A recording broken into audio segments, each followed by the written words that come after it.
Welcome to the September 24th, 2021 video version of the Wagner Daily. My name is Rick Petticelli, and as usual, once a week, this video replaces the written commentary portion of our report. Hopefully it serves as a nice change of pace, as well as offers some insight as to how we set up our charts, what time frames and indicators we use. We try to keep it pretty simple. We have a few moving averages, 10, 20 EMAs, 50, 200 SMAs. Then we have a relative strength line, and then we have volume with the moving average. And that's pretty much it. On the weekly, two moving averages, the 10 and 40 week we use the most, and then we have a volume.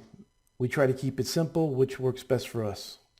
All right, in tonight's video, we're going to run through a few broad market averages, then cover open positions in our model portfolio, and finally we'll take a look at what's out there in terms of new setups. Let's get to the charts. First up is the NASDAQ Composite, which reclaimed the 50-day moving average on Wednesday on a pickup in volume. And then it ran into a ton of overhead here. First it filled the gap and then hit the 10 and 20 EMAs. Also has this downtrend line here, but it did hold up. Volume was not higher on Thursday, but overall an impressive day as the price action was able to reclaim the 20-day EMA and hold. So during the next few days, what we want to see is the NASDAQ hold above the 50 while avoiding any heavy volume distribution days. And then if possible, we'd love to see a follow through day, but that's not necessary as this isn't too deep of a correction right now. We're only at less than 6% off the highs. So as long as the price can reclaim the 20-day EMA and hold, that would be a bullish signal. And we'll just have to wait and see what happens. We're not trying to make any predictions here. We could have the NASDAQ open higher on Friday and then sell off and test the 50 and possibly retest these lows. Or it could just continue to run higher and then bust out to new highs. We've seen it all the past few years. Next up is the S&P 500, which is lagging the NASDAQ. And it's also running into resistance of a steep downtrend line, as well as filling the gap and then running into the 10, 20, and 50 MAs. We'll have to see if the price action can hold above this 4,300 area right near the 50 MA next week. If so, that would be a bullish sign. And there's also a pretty nice reversal on the weekly chart after undercutting the 10-week MA and a few months worth of lows. Going back to the NASDAQ chart on the weekly too, there's also a pretty bullish reversal candle here. A wipe out below the 10-week MA, sort of like what happened in August, and then it closed back above the 10-week. So far, of course, Friday's action is yet to print. And IWP, which is our proxy for growth stocks, outperforming the NASDAQ as it never really broke below the 50 MA on a closing basis, reclaimed the 20 and the 10 on Wednesday and extended higher on Thursday. So really nice price action there. Also a bullish reversal candle on the weekly. This looks like a engulfing candle as well, even though that's a pretty tiny candle, real body the prior week. It is still a bullish outside week then if we were to just look at a bar chart. And IWM, the Russell 2000,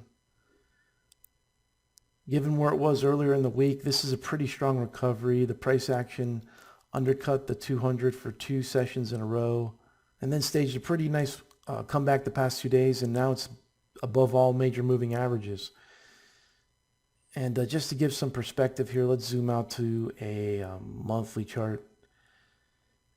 It just had a monster run up off the lows, over 100%, and it's just digesting the last advance, chopping around in a tight range, allowing the 10-week MA to catch up. So this is just overall bullish price action. There's 2 months in a row of inside action contained to the July monthly candle. So just constructive price action. I believe at some point it should eventually lead to further upside. On to open positions in the model portfolio. We are long AFRM from an entry around 111 on 9/16. There was a pickup in volume, decent follow through on that day. Then the price stalled on 9/17 and gapped lower. We were able to survive the shakeout below the 10-day EMA as our stop was beneath the swing low. And price recovered nicely on Wednesday and a big pickup in volume on Thursday as the price broke through this short-term downtrend line and closed at a new high.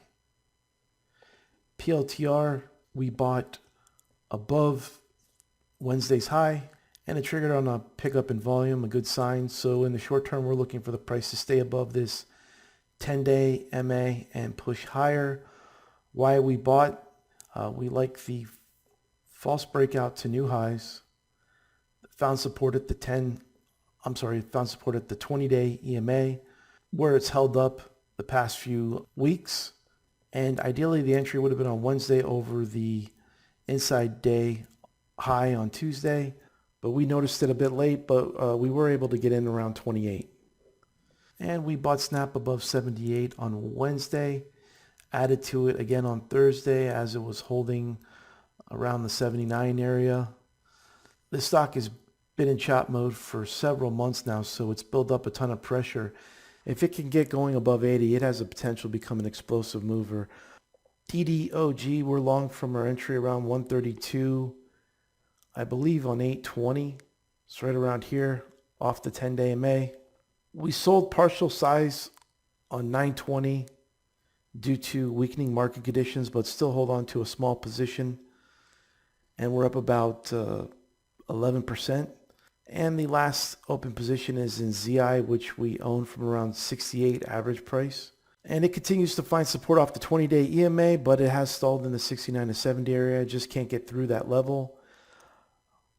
You know, if the price can't get through, we like to just see it chop around above 67. And if market conditions continue to improve, then odds are ZI will probably break out and move higher. As for new setups, since the market's recovering from a short-term pullback so far, there's not a ton of setups in terms of legit basing patterns, say anywhere from 5 to 7 weeks or longer. We've mentioned a few in ZI and in Snap, but for the most part, most of the setups we're looking at are moving out from a shorter-term consolidation, not a traditional basing pattern.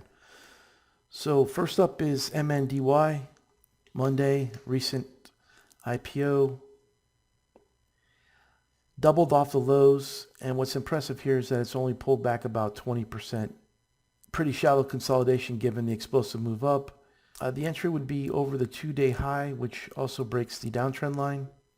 ZI, of course, one of our open positions that we covered that's yet to move out. If it can get going, that could be on a watch list. LSPD is interesting. Pretty short-term consolidation here.